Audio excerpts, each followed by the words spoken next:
দেখো ছোটরা ভুল করলে তো বড়দের বোঝাতে হয়, তাই না? সুপরামর্শ দিতে হয়। তুমি এসব কথা বলো না, এসব কথা বলতে নেই। ও শিরিন, ও শিরিন, মা, লক্ষ্মী মা আমার কথা শোনো, একটা ভুল হয়ে গেছে। তোমরা একটু এরকম করো না। দেখো তুমি কেন চলে যাবে বলো তো? তুমি তো আমার বাড়ির বউ, তুমি এই বাড়ির লক্ষ্মী, তুমি কেন যাবে আমাকে বলো তো? এরকম করো না মা, শান্ত হও। দেখো দেখো পিকলু তো কিছুদিন পরে ট্রান্সফার হবে, তারপরে তোমরা ওখানে গিয়ে একসঙ্গে থাকবে, নিজের সংসার একসঙ্গে গোছাবে। হ্যাঁ, এখন তো এই সমস্ত নতুন ভালো সব হবে, তাই না? এরকম করো না মা। না মাম্মা, আমার মনে হয় ও যাবে না এখান থেকে। ও যেভাবেই হোক চেষ্টা করে এখানেই থাকতে চাইবে।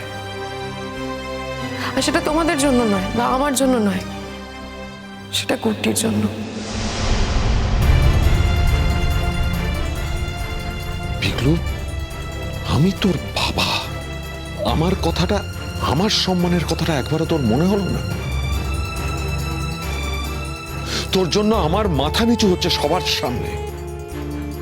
আমি লজ্জায় কারোর কাছে মুখ দেখাতে পারবো না, তোর একবারও মনে হলো না? আমি এমন কিছু অন্যায় করিনি যার জন্য আমার বাড়ির লোকজন মুখ দেখাতে পারবে না, এইটুকু জ্ঞান আমার আছে। আমি কোনো পরস্ত্রীর কাছে গিয়ে বসেছিলাম না, আর যার কাছে গিয়ে আমি থেকেছিলাম সে একদিন আমার বিয়ে করা বউ ছিল। সেটাই সত্যি হয় অনুজ, তাহলে তুমি আরেকটা নতুন সত্যিকে তোমার জীবনে আনতে গেলে কেন?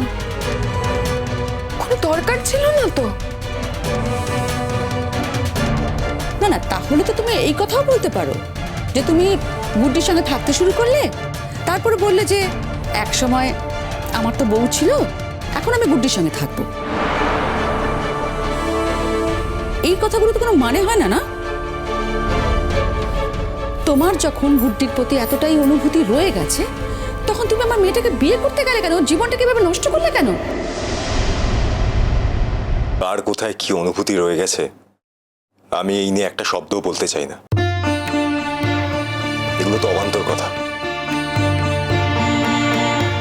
একটা রাত আমি যদি অন্য কোথাও থাকি, একটা রাত যদি আমি গুড্ডির কাছে গিয়েই থাকি, এবং তাতে যদি শিরিনের জীবনটা নড়বড়ে হয়ে যায়, তাহলে তো এটা বুঝতেই হবে যে আমাদের সম্পর্কটাই তৈরি হয়নি, সম্পর্কের কোনো ভিতই তৈরি হয়নি এখনো, তাই না?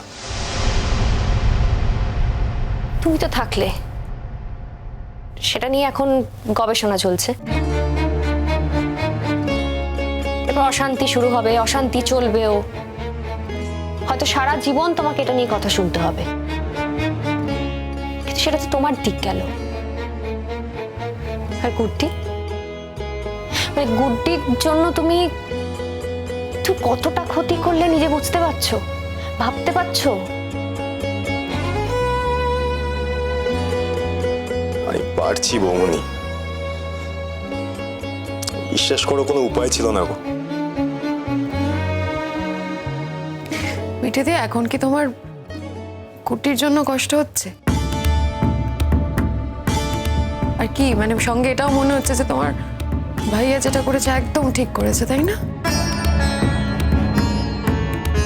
সব কাজ কখনোই কেউ ঠিক করে না শিরিন, কারণ ঠিক ভুল নিয়েই মানুষ।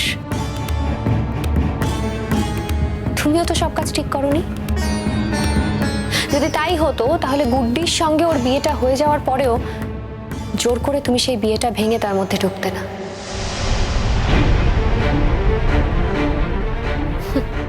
দেখো, গুড্ডি বেশ কিছুদিন এ বাড়িতে ছিল, মানে ভাইয়ার জীবনে ছিল, সে যেভাবেই থাকুক না কেন, কিন্তু তার প্রতি তো ভাইয়ার একটা অনুভূতি তৈরি হতেই পারে।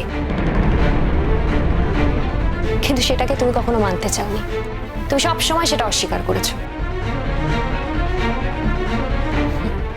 সবকিছু সবসময় অস্বীকার করা যায় না শিরিন।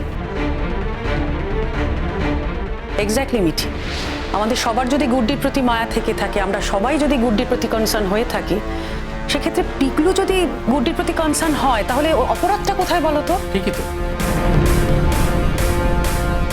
আরে হাজবেন্ড হিসেবে তো বিয়ের পর কোনো দায়িত্বই পালন করতে পারেনি গুড্ডির প্রতি। এখন এক্স হাজবেন্ড হিসেবে ওর যদি মনে হয় যে কোনো রকম কোনো দায়িত্ব পালন করা উচিত, শিরিন আইনগতভাবেও তুমি বোধহয় কোনোভাবেই এখানে বাধা দিতে পারো না, আর নৈতিকভাবে তো পারোই না। তার মানে দাঁড়াচ্ছে এই যে দোষটা আমার। মাথা গরম করিস না শিরিন।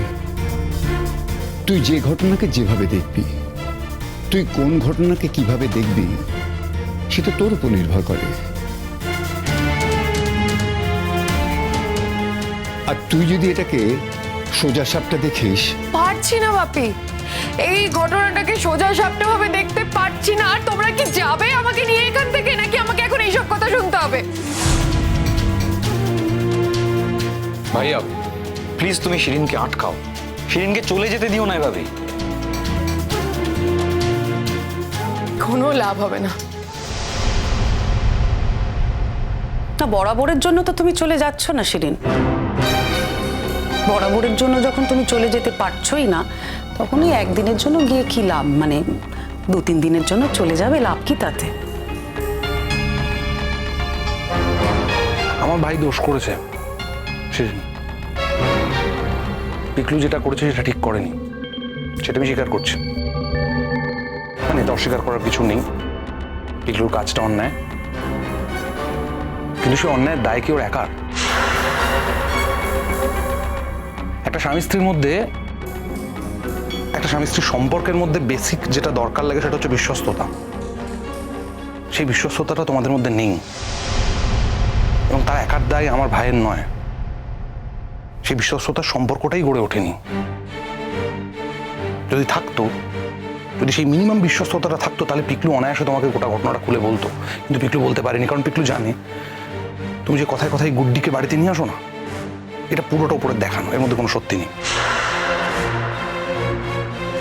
পিকলু তোমায় বারবার বলতে গিয়ে হোঁচট খেত না।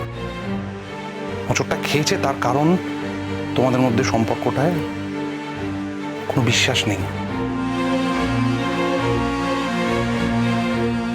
দেখো, এতে পিকলুর দোষটা ছোট হয়ে যায় না। পিকলুর দোষটা পিকলুর দোষই থাকে। পিকলু অন্যায় করেছে, পিকলু দোষ করেছে, কিন্তু তার দায় ওর একার নয়। পিকলু মন থেকে তোমায় কথাটাই বলে উঠতে পারেনি। তুমি যখন গুড্ডির বাড়িতে ফোন করেছো পিকলু আছে কিনা জানতে, আমার মনে হয় পিকলুর একটা হেজিটেশন তৈরি হয়েছে তোমাকে বলার নিয়ে। সেই হেজিটেশন থেকে গুড্ডিকে আটকেছে পিকলু। পিকলু চাইনি যে তুমি জানো, কারণ তোমাদের মধ্যে তো বিশ্বস্ততা নেই, যেটা একটা স্বামী স্ত্রীর মধ্যে নর্মালি থাকে। এবার তুমি দোষটা পুরোপুরি পিকলুর ঘাড়ে দিতে চাইছো, কিন্তু দোষটা পুরোপুরি একার নয়। একটা স্বামী স্ত্রীর সম্পর্কের মধ্যে দায় দুজনেরই থাকে। যদি পিকলুরও দায় থাকে এই বিশ্বস্ততা না গড়ে ওঠার জন্য, তোমারও দায় আছে। আর একটা কথা বলবো শিরিন, আমি কিন্তু পিকলুর দোষটা ঢাকার চেষ্টা করছি না কোনোভাবে। আমি নিজের ভাইয়ের অন্যায়টা পুরোপুরি মেনে নিয়ে স্বীকার করে বলছি, তোমার কি কোনো দোষ নেই শিরিন? কোনো দোষ নেই। একবার নিজের দিকে তাকাও। আর একটা কথা বলছি, যে বলতে বাধ্য হচ্ছে অ্যাকচুয়ালি, নিজের স্বামীকে নিজের মনোমতো পথে না আনতে পারার দোষ একটা অন্য মেয়েকে দিও না প্লিজ।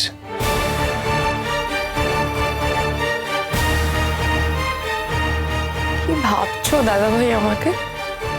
ভাবছো যে আমি এখন প্ল্যান করছি কিভাবে গুড্ডিকে অ্যাটাক করবো? একটুখানি সেন্স আমার আছে। নিজের ঘর সামলাতে না পেরে আমি অন্যের ঘর তছনছ করতে যাব না। I hate it.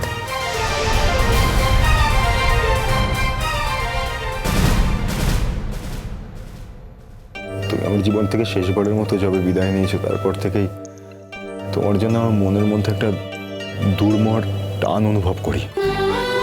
স্যারজি প্লিজ এসব কথা বলবেন না। কেন? তুমি আবার সত্যি কথা শুনতে ভয় পাও কেন?